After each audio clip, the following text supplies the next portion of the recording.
आप सभी ने चश्मा तो देखा ही होगा। आप में से कुछ विद्यार्थियों ने अभी भी चश्मा पहना होगा। क्या आप बता सकते हैं कि आपके चश्मे में जो कांच लगा होता है उसे क्या कहते हैं? चश्मे में जो कांच लगा होता है उसे हम गोलीय लेंस कहते हैं और अंग्रेजी में से स्फेरिकल लेंस कहते हैं। गोलीय लेंस दो सतहों का बना होता है जिसमें कम से कम एक सतह गोलीय होती है।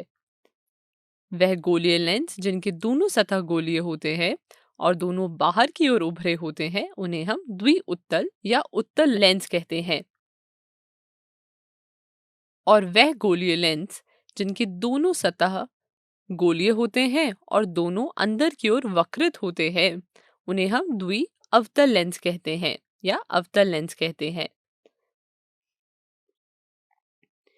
उत्तल लेंस बीच से मोटा होता है और किनारों पर पतला होता है और अवतल लेंस किनारों से मोटा होता है और बीच से पतला होता है। अवतल लेंस और उत्तल लेंस का हर एक गोलीय सतह एक गोले का भाग होता है, जैसे कि आप चित्र में देख सकते हैं। चूंकि गोलीय लेंसों को दोनों सतह गोले के हिस्से होते हैं, इसलिए इनके दो वक्रता केंद्र होते हैं, जिसे हम C1 और C2 से दर्शाते हैं। एक काल्पनिक सीधी रेखा जो दोनों वक्रता केंद्रों से गुजरती है उसे हम मुख्य अक्ष कहते हैं।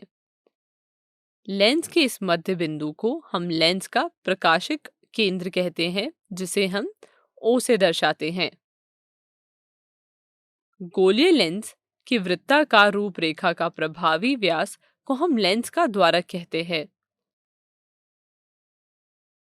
जब प्रकाश किरण मुख्य अक्ष के समांतर होती है और उत्तल लेंस पे पड़ती है तो वह अपवर्तन के बाद एक बिंदु पर जाके अभिसरित होती है, इसलिए उत्तल लेंस को अभिसारी लेंस भी कहते हैं और उस बिंदु को हम मुख्य फोकस कहेंगे। और जब प्रकाश किरण मुख्य अक्ष के समांतर होती है और अवतल लेंस पे पड़ती है तो यह अपवर्तन के बाद एक बिंदु से अपसारित होती हुई प्रतीत होती है, इसलिए अवतल लेंस को अपसारी लेंस भी कहते हैं और इस बिंदु को हम मुख्य फोकस कहेंगे। वीडियो को रोकें और इसे अपनी कॉपी में बना लें। चलिए आगे बढ़ते हैं। गोलीय लेंस के दो फोकस होते हैं जिसे हम F1 और F2 से दर्शाते हैं। प्रकाशिक केंद्र और मुख्य फोकस के बीच की दूरी को फोकस दूरी कहते हैं। इसे भी अपनी कॉपी में बना लें।